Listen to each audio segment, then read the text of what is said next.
crise dans le secteur de l'éducation, la tournée internationale des commissaires de la CENI ou encore le retour de Blaise Compaoré et la détention de Safiatou Lopez. Des questions à l'ordre du jour du mardi politique du CEFOP, le chef de file de l'opposition politique qui demande la libération de Dame Lopez, incarcérée, je cite, de façon arbitraire depuis maintenant plus de 3 mois.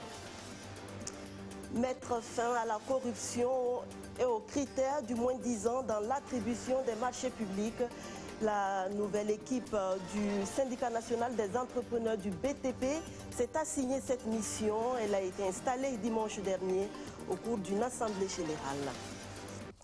Aujourd'hui, 18 décembre, la communauté internationale marque une halte pour mener la réflexion sur le phénomène de la migration.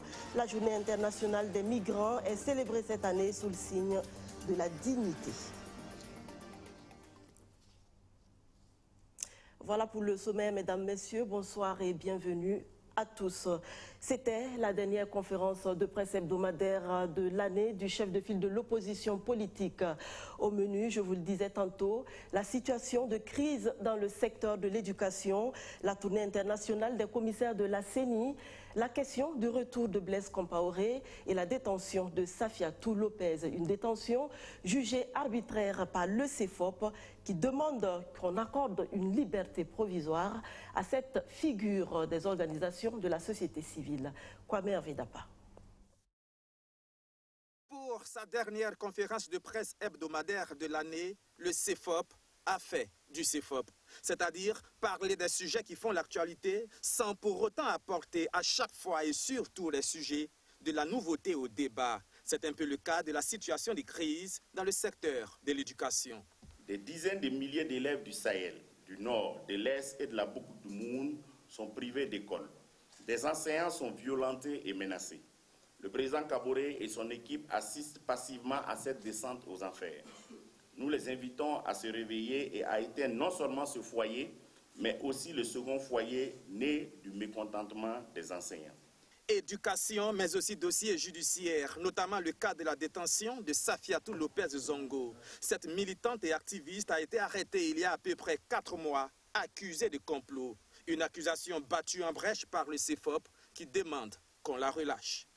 Au fond, rien de sérieux n'est reproché à Mme Lopez. Elle est abusivement détenue pour des raisons politiques. C'est pourquoi nous demandons sa libération provisoire pendant que la procédure suit son cours. L'autre sujet abordé par le CEFOP, c'est la tournée internationale entamée par les commissaires de la CENI. Un exercice jugé budgétivore par ses détracteurs. Essayant de défendre ses représentants, l'opposition a simplement procédé par la pédagogie. Il faut qu'on comprenne un peu la démarche de la République.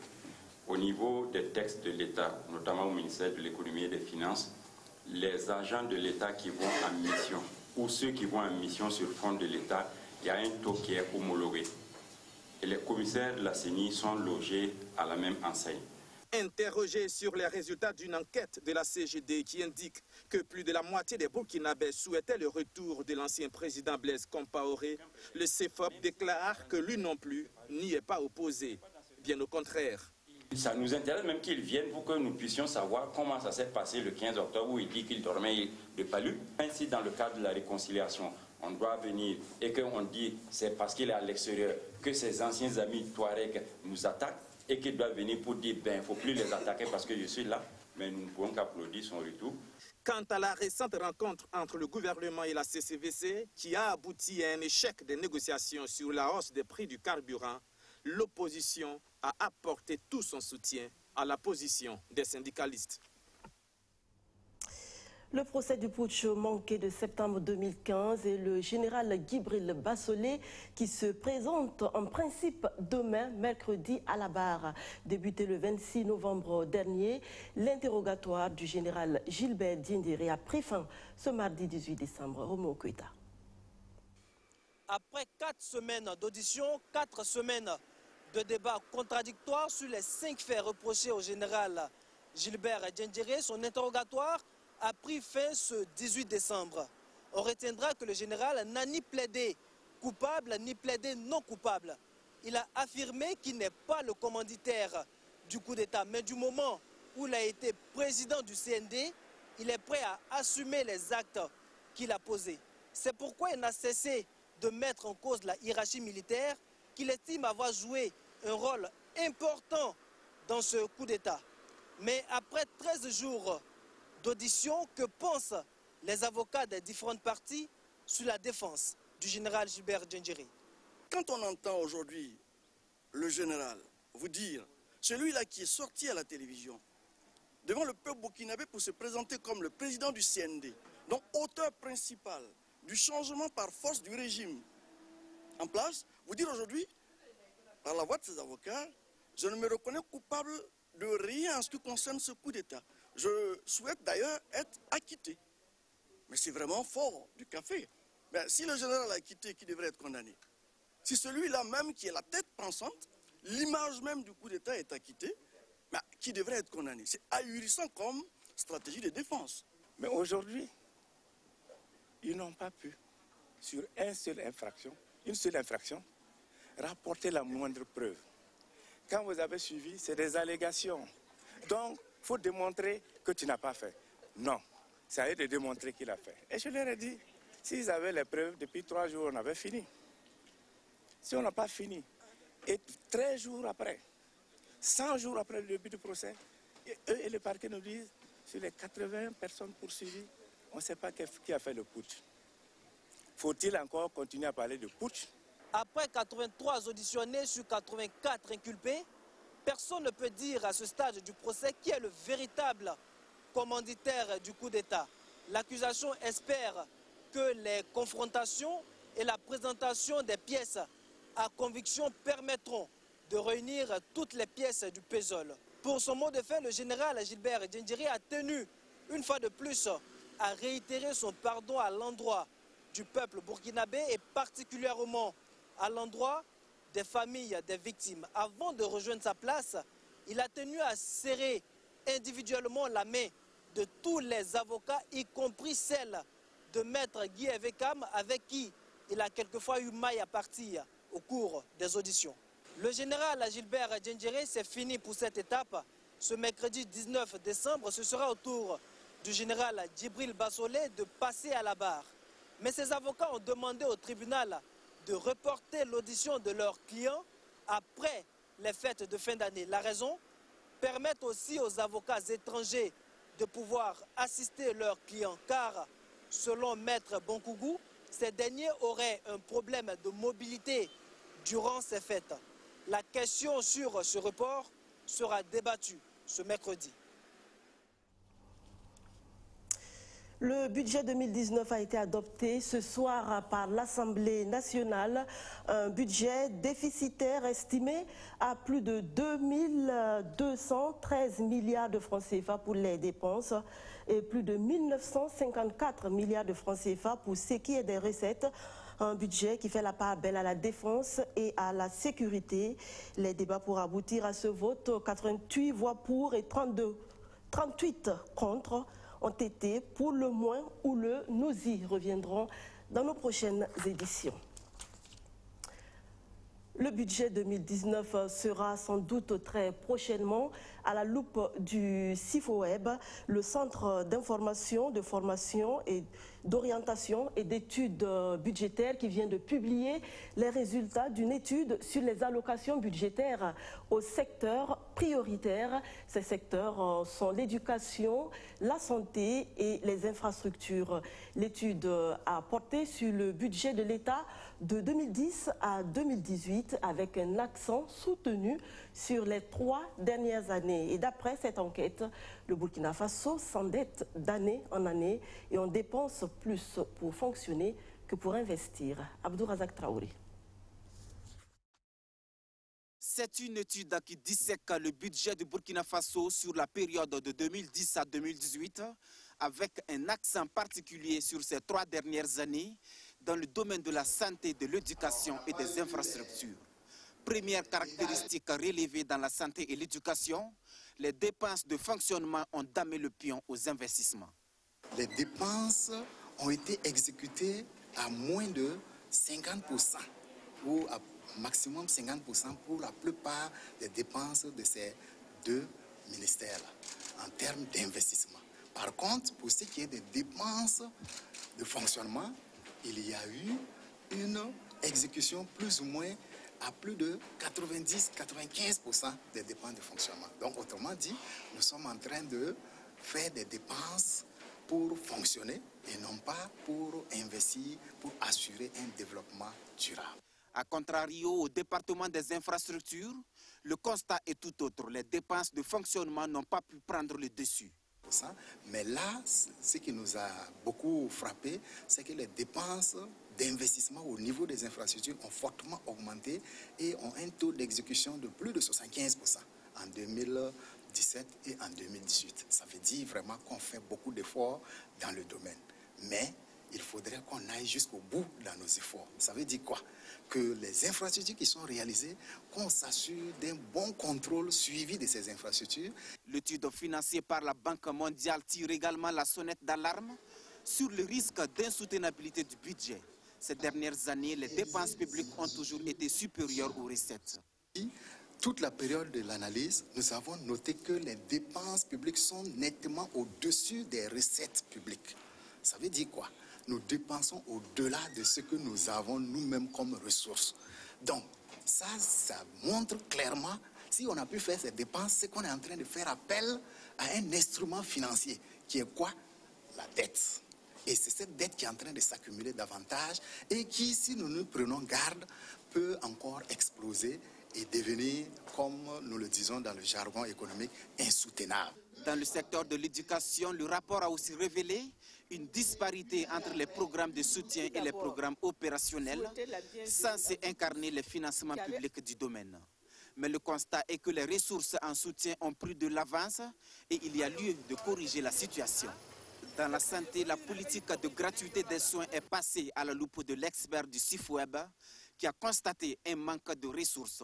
Le contexte pousse même des agents de santé à prescrire des produits qui n'ont pas d'effet sur la maladie des patients, révèle l'économiste. Une étude, faut-il le rappeler, conduite par le Centre d'information, de formation et d'études sur le budget. Nous sommes autour de 16% de pression fiscale quand le minimum exigé au niveau de l'UEMOA est de 20%. Donc, en tout cas, l'objectif du Sifweb à travers cette conférence de débat-là, c'est de faire en sorte que, la société civile puisse, en tout cas, informer les citoyens. La corruption dans le processus d'attribution des marchés publics, le syndicat national des entrepreneurs du bâtiment et des travaux publics veut lutter contre. C'est dire qu'un travail de géant attend Mokhtar Mando et ses collaborateurs. Le nouveau bureau du syndicat national des entrepreneurs du BTP, installé dimanche dernier, veut en effet assainir le milieu. Abdourazak Traoré. Des infrastructures mal exécutées qui s'écroulent à la moindre intempérie, des ouvrages inachevés, des retards dans des exécutions de réalisation d'infrastructures, les imperfections en la matière sont légion. Les citoyens s'indignent par moments, le gouvernement tente d'expliquer, mais rarement les entrepreneurs sont entendus sur le sujet. À cette assemblée générale du syndicat des entrepreneurs du bâtiment et des travaux publics, un début de réponse est apporté pour expliquer tous ces manquements. Si vous soumissionnez un marché, moi je fais 1 million, l'autre dit qu'il fait à 300 000.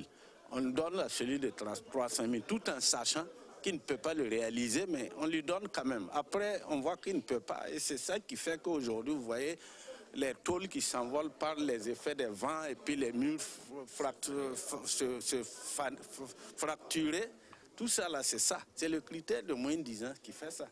Sinon, si on donne au mieux 10 ans, là, il fait bien le travail et c'est propre. Et c'est un truc qui va durer 50 ans. Mais vous donnez au moins 10 ans, là, c'est du bricolage. Ils sont obligés de mal doser les ciments. Il y a aussi ce que le syndicat dénonce et qualifie de presque une obligation.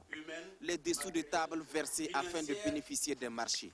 Et puis il y a les dessous de table aussi qui font qu'ils ne peuvent pas réaliser le travail. Voyez? Là, c'est vous, entrepreneur, qui êtes responsable. Non, nous, on n'est pas responsables, puisqu'on vous oblige. C'est vous qui donnez les dessous de table. Non, puisqu'ils nous obligent à donner avant de prendre le travail. Si tu ne donnes pas, tu es chômeur ici seulement, tu n'auras pas du travail. Donc tu es obligé de faire ça.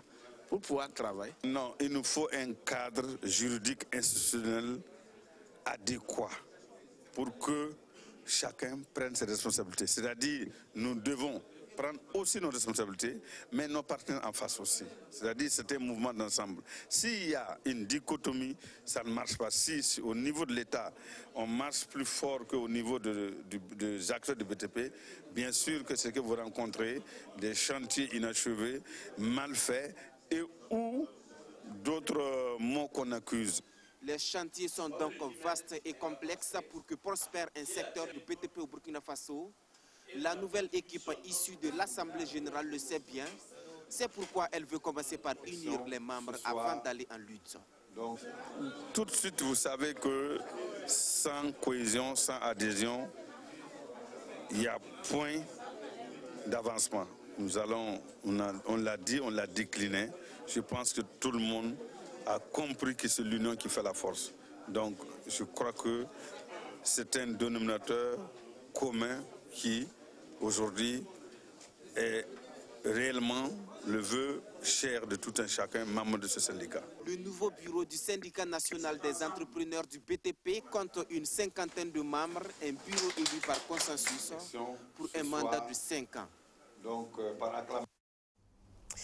Le club des anciens du mouvement étudiant lui a lancé ses activités samedi dernier avec pour ambition de contribuer à l'édification d'un Burkina Faso prospère. Ses membres, vous l'imaginez bien, sont des habitués des luttes syndicales évoluant aujourd'hui dans divers secteurs d'activité. Abdoulaziz Sarré, Romo Kweta. Ils sont entre autres des opérateurs économiques, des travailleurs du privé et du public. Ils sont tous de la même génération et ont été des acteurs des mouvements syndicaux universitaires du Burkina.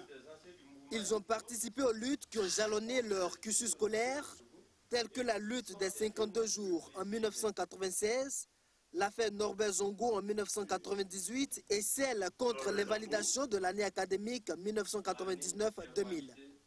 Beaucoup d'eau a coulé sous le pont, mais leur engagement pour le Burkina est resté intact. Pour jouer leur partition dans la nouvelle ère démocratique, ils initient un club, dénommé Club des anciens du mouvement étudiant. Alors nous sommes partis depuis les années 94, 95, 96, voilà, en ce qui concerne bien sûr ceux qui ont vécu la lutte de 52 jours en 96, l'affaire Norbert Zongo et puis l'année invalidée. Donc c'est une génération transversale et qui se réunit aujourd'hui pour voir comment ils peuvent apporter leur contribution à l'édification d'un Burkina Faso prospère. Le CAME est un cadre démocratique centré sur les valeurs patriotiques et d'intégrité, ayant pour principe la défense de l'intérêt national. Mouvement d'éveil et de conscientisation, le club entend offrir un espace de solidarité et d'action constructive à tous ses membres. Et nous nous sommes dit que nous sommes dispersés et il était tout à fait nécessaire d'avoir un cadre dans lequel nous pouvons nous réunir et puis mettre vraiment en pratique, n'est-ce pas, la riche expérience que nous avons eue à l'université. Vous avez vu effectivement ce matin qu'il y a eu des camarades des États-Unis, des camarades du Canada. Nous avons reçu aussi le message de nos camarades qui sont en France. C'est-à-dire que la promotion est dispersée à travers le monde et il était temps pour nous de pouvoir nous retrouver, sans compter ceux qui sont à l'intérieur du pays.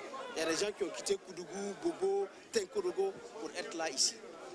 Le club des anciens du mouvement étudiant compte déjà plus de 200 membres, tous des travailleurs. Des migrations sûres, ordonnées et dignes pour tous. C'est la quête de cet idéal qui a poussé les Nations Unies à instituer en 2000 la Journée internationale des migrants. 18 ans après, il faut dire que la situation des migrants est toujours précaire dans le monde. Ce 18 décembre, appel est lancé une fois de plus pour combattre la migration clandestine devenue un véritable fléau. Madina Sienou. C'est l'histoire d'un jeune réfugié burkinabé rentré de Libye pour rendre témoignage sur les risques de la migration clandestine et des conditions précaires qu'elle implique. Des conditions qui rappellent parfois l'esclavage. Les souvenirs douloureux de son passage en Libye enterré, Bila décide de se reconvertir dans l'agriculture pour subvenir aux besoins de sa famille et contribuer du même coup au développement du Burkina Faso. C'est avec ce film documentaire de 5 minutes que l'Organisation internationale pour les migrations veut interpeller l'opinion publique sur la nécessité de promouvoir une migration digne dans tous les pays. Cette journée revêt une importance particulière pour l'OIM du fait de son mandat qui est essentiellement d'être au service des migrants et des gouvernements. Nous avons vu le nombre de migrants internationaux atteindre environ 258 millions de personnes, par exemple. Il y a plus de migrants africains dans d'autres pays africains qu'en Europe. En Afrique de l'Ouest, plus de 90% des flux se font à l'intérieur de la sous-région. Les données de l'OIM montrent que près de 3400 migrants et réfugiés ont déjà perdu la vie en 2018. C'est pourquoi le thème qui a été choisi cette année est Migration avec dignité. À l'occasion de la commémoration de la Journée internationale des migrants ce 18 décembre, le Burkina Faso a réaffirmé son engagement à faire de la question migratoire une priorité nationale. La migration est devenue une problématique internationale et un enjeu majeur pour nos États. Face à la détresse de nombreux migrants tout au long de leur parcours, aux traitements inhumains dont ils sont souvent l'objet, nous avons fait de la protection, de l'accès aux services sociaux de base et de la garantie de leurs droits fondamentaux un de nos credos. Afin que la migration soit bénéfique pour les migrants eux-mêmes, aux pays d'origine, de transit et de destination, nous devons renforcer la coopération internationale en pleine conscience que la responsabilité est partagée. Instituée dans les années 2000 par les Nations Unies, la Journée internationale des migrants a enregistré une avancée significative dans la préservation de la dignité des migrants avec l'adoption le 10 décembre 2018 à Marrakech du Pacte mondial pour une migration sûre, ordonnée et régulière par une majorité d'États membres de l'ONU. Ce pacte est le tout premier accord global des Nations Unies pour une approche commune face aux migrations internationales dans toutes ses dimensions. À l'échelle régionale, les barrières sont en train d'être brisées pour faciliter la libre circulation des personnes et des marchandises. Pour le cas précis des céréales transformées, l'Alliance bordelaise a élaboré un manuel sur les procédures d'importation et d'exportation. Lancé ce 17 décembre à Ouagadougou, ce document pourrait aider à l'amélioration des relations commerçants-agents des douanes. Sandrine Zougouri. Pour pallier au déficit d'information sur les taxes de la CEDEAO, portant sur le commerce régional, les acteurs se dotent d'un manuel sur les procédures relatives à l'importation et à l'exportation des céréales transformées, une politique qui vise à renforcer les capacités des acteurs du commerce et attirer leur attention sur la nécessité de la libre circulation des produits agricoles. Pour nous, c'est un document qui est très important parce que ça va aider les commerçants des céréaliers, la douane et tout le monde pour savoir ce qu'il faut faire, ce qu'il faut avoir avant de traverser une frontière. Parce qu'au niveau de la CEDEAO, un des problèmes que nous avons, c'est le manque d'informations sur les protocoles de la communauté. Dans ce manuel sont pris en compte 4 types de céréales que sont le maïs, le mil, le sorgho et le manioc. Ces produits sont consommés quotidiennement dans la sous-région. Quand il y a une crise alimentaire, c'est déjà ces 4 pays où ces 4 produits que les bailleurs de fonds achètent pour la population vulnérable. Donc c'est pourquoi nous avons mis l'accent sur la production, la commercialisation et surtout la transformation. Parce qu'aujourd'hui, nous devons penser à des produits fortifiés avec des vitamines pour pouvoir quand même nourrir la population. Ce document évoque les principales dispositions du chemin de libération des échanges de la CEDEAO. Sa diffusion pourrait améliorer les relations entre commerçants et les agents de la douane. Le document va venir davantage renforcer donc, les capacités opérationnelles de l'administration des douanes. Vous savez que les questions d'importation, d'exportation des produits transformés, c'est une question qui est d'actualité au sein donc, de la région.